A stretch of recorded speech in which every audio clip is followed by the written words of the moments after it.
Assalamualaikum warahmatullahi wabarakatuh. Selamat pagi semuanya. Kami dari kelompok 3 yang terdiri dari Jenab, Alvina Putri, dan Fitria Diah akan menjelaskan tentang etika di pasar.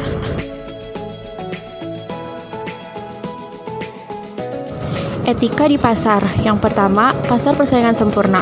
Pasar bebas persaingan sempurna adalah pasar di mana tidak ada pembeli atau penjual yang memiliki kekuatan cukup signifikan untuk mampu mempengaruhi harga barang-barang yang dipertukarkan.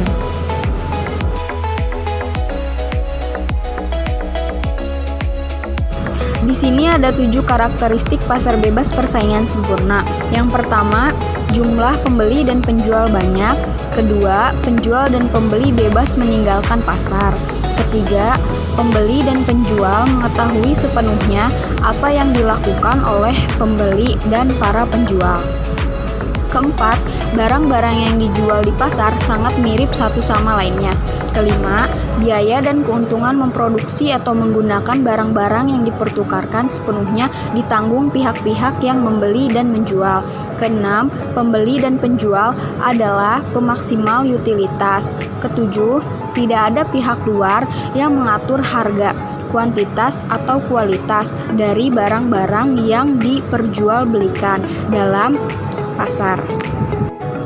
Etika dan pasar kompetitif sempurna. Dalam proses ini, pasar dikatakan mampu mencapai 3 nilai moral utama.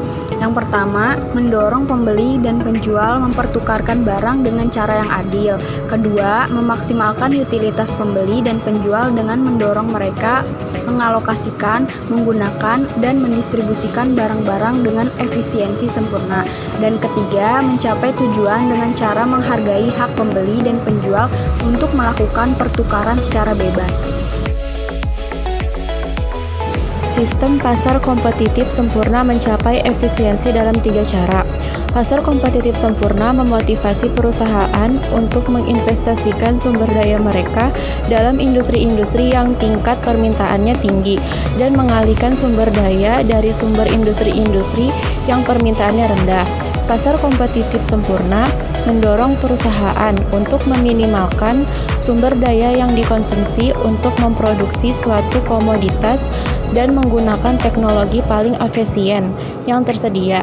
Pasar kompetitif sempurna mendistribusikan komoditas di antara pembeli, di mana semua pembeli menerima komoditas yang paling memuaskan yang dapat mereka peroleh dalam kaitannya dengan komoditas yang tersedia bagi mereka serta uang yang mereka miliki untuk membelinya.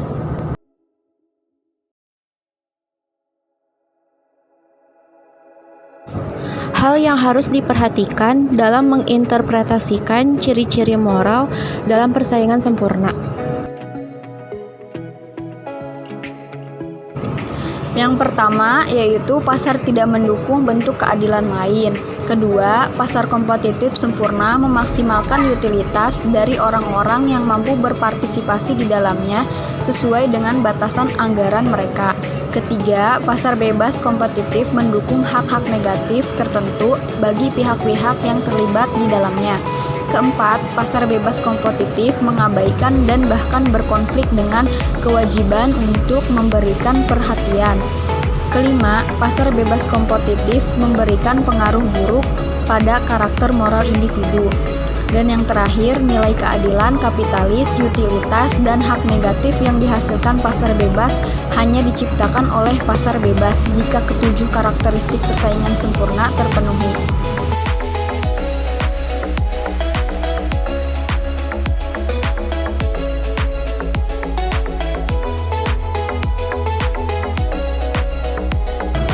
Persaingan monopoli. Definisi pasar monopoli adalah pasar di mana hanya ada satu penjual dan penjual lain tidak bisa masuk. Di sini ada 2 karakteristik pasar monopoli, yaitu yang pertama, jumlah penjual hanya ada satu, dan satu penjual ini memiliki pangsa pasar yang substansial, dan yang kedua, penjual lain tidak bisa masuk. Persaingan monopoli yang terdiri dari keadilan, utilitas, dan hak. Pasar monopoli juga mengakibatkan penurunan efisiensi dalam proses alokasi dan distribusi barang, seperti misalnya yang pertama, pasar monopoli memungkinkan penggunaan sumber daya dalam suatu cara. Kedua, pasar monopoli tidak terdorong untuk menekan biaya. Ketiga, pasar monopoli memungkinkan penjualan untuk menetapkan harga. Pasar monopoli juga menerapkan pembatasan atas hak-hak negatif yang didukung oleh pasar persaingan sempurna, yaitu pasar monopoli menurut definisinya adalah pasar di mana penjual lain tidak bisa masuk. Pasar monopoli memungkinkan perusahaan monopoli memasok barang-barang yang tidak diinginkan konsumen atau dalam jumlah yang tidak mereka inginkan. Pasar monopoli didominasi oleh penjual tunggal yang keputusannya menentukan harga dan jumlah komoditas yang ditawarkan. Pasar oligopoli. Pasar oligopoli adalah pasar yang di dalamnya terdapat sedikit penjual yang masing-masingnya menawarkan produk yang serupa atau sama. Beberapa hal yang merupakan pelanggaran etika dalam persaingan pasar oligopoli yaitu perjanjian eksplisit, perjanjian tersembunyi, dan suap.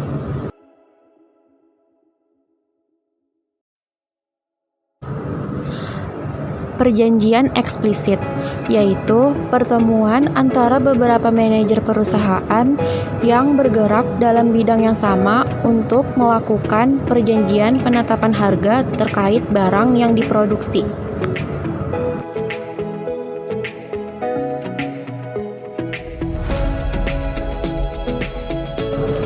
Perjanjian tersembunyi. Perusahaan-perusahaan dalam industri oligopoli menganggap bahwa menurunkan harga malah akan membuat rugi perusahaan dan membuat kesimpulan bahwa kerjasama adalah hal terbaik bagi semuanya. Yang kedua, dan akhirnya membuat kesepakatan apabila salah satu perusahaan besar menaikkan harga, semua perusahaan lain juga menaikkan harga. Suap, yaitu perusahaan dalam pasar oligopoli melakukan suap. Biasanya, suap tersebut diberikan kepada pemerintah daerah agar perusahaan-perusahaan lain yang ingin memasuki daerah tersebut dipersulit terkait izin, penjualan, dan lain-lain, yang pada akhirnya perusahaan itu tidak bisa masuk ke dalam daerah itu. Apabila hal itu terus berlanjut, akan menyebabkan terjadinya monopoli. Oligopoli dan kebijakan publik. Tingkat konsentrasi pasar yang tinggi dalam industri oligopoli lah yang memberikan kekuasaan besar pada beberapa perusahaan besar dan yang memungkinkan mereka melakukan kolusi, baik secara terbuka ataupun diam-diam.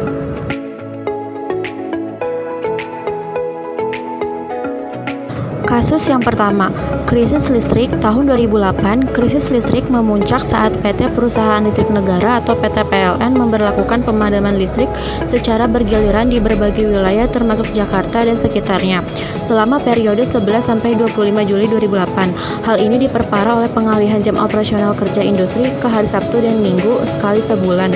Semua industri di Jawa sampai Bali wajib menaati dan sanksi bakal dikenakan bagi industri yang membandel.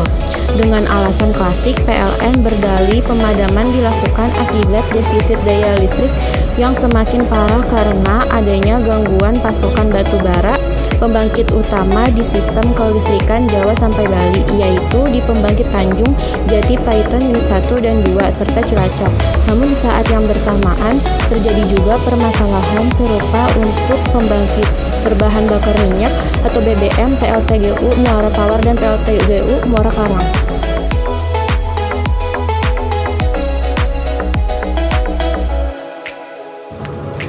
Kasus kedua, belum optimalnya kinerja PDAM berdasarkan data yang ada, misalnya perusahaan daerah air minum di beberapa kota besar belum sampai memenuhi 70% penduduk kota tersebut. Seperti PDAM Kota Bandung baru menjangkau 53% total rumah tangga yang ada. PDAM Jaya kurang lebih 30%, Tirta Kartara Harja, Tangerang malah lebih parah, baru sekitar 30% warganya yang terjangkau instalasi PDAM. kewenangan PDAM yang luar biasa besar dalam menentukan tarif air bersih, serta keberadaannya yang tanpa pesaing menimbulkan berbagai konsekuensi yang negatif, diantaranya adalah kecenderungan salah kelola, inefisiensi hilang atau berkurangnya kesejahteraan konsumen, memburuknya kondisi makroekonomi akibat output real yang jauh di bawah potensial output. Analisis kasus, baik PT PLN maupun PDAM sama-sama tidak memiliki perusahaan pelapis. Baik PT PLN maupun PDAM sama-sama tidak memiliki perusahaan kompetitor. Permasalahan yang dialami PT PLN dan PDAM tidak dibarengi dengan penanggulangan yang tepat. Sarannya yaitu sebaiknya pemerintah sedikit merevisi kebijakan atas PT PLN dan PDAM yang memonopoli sektor listrik dan air. Dengan adanya perusahaan swasta yang memiliki hak untuk mengisi sektor ini akan membuat PT PLN dan PDAM memiliki perusahaan lain yang menjadi kompetitor sekaligus pelapis mereka. Dengan undang-undang yang menyesuaikan dan mengikat akan membuat kebijakan ini berjalan dengan efektif. Baik PT PLN dan PDAM sebaiknya perlahan-lahan membenahi apa yang menjadi masalah klasik dalam perusahaan mereka.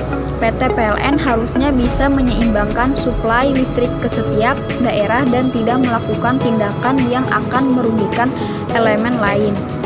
PDAM juga sudah sepatutnya memperluas cakupan suplai air bersih mereka untuk mempermudah aktivitas semua masyarakat.